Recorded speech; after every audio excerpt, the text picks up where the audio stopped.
Margaret Mitchell was a writer long before she wrote Gone with the Wind. She was a reporter for the Atlanta Journal Sunday magazine starting in 1922. Her first article was typical of a novice reporter. She buried the lead.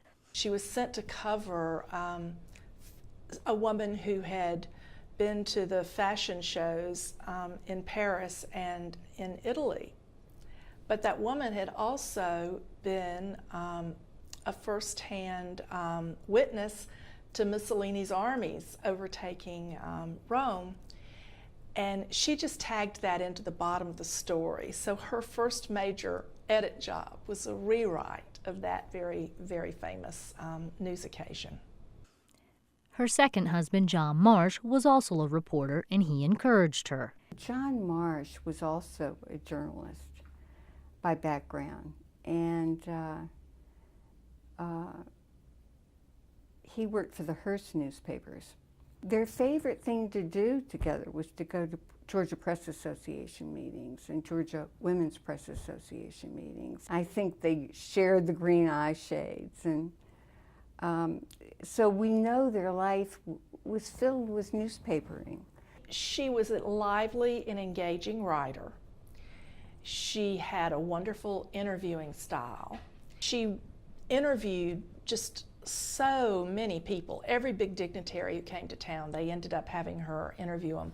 There's a wonderful picture of her interviewing Rudolph Valentino, who was the great screen star of the time. Margaret had a tendency to stir things up. She wasn't afraid of controversy, which incurred the wrath of a lot of people in her circle. She was rather fearless and sometimes became a part of the story herself. She was certainly sympathetic to what was still called in those days the lost cause. She felt that the South had a valid point to be made politically, and that stories she tended to deal with often dealt with figures out of Southern history before, during, or after the Civil War. One of her most perhaps her most important legacy is the research that she put into her articles. She put a great deal of research and fact-checking into every piece that she wrote. Many of her stories were about women. She did a series called Georgia's Empress and Women Soldiers, and it was highlighted a number of unusual Georgia women.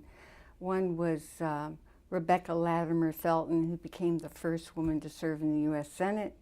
Another was Mary Musgrove, a Creek Indian, very famous Creek Indian. There was Mary Hart, who dressed as a man to serve in the Civil War. As a child, Margaret was dragged to women's movement meetings about women procuring the right to vote. And so what we now call feminism was very much a part of her early childhood.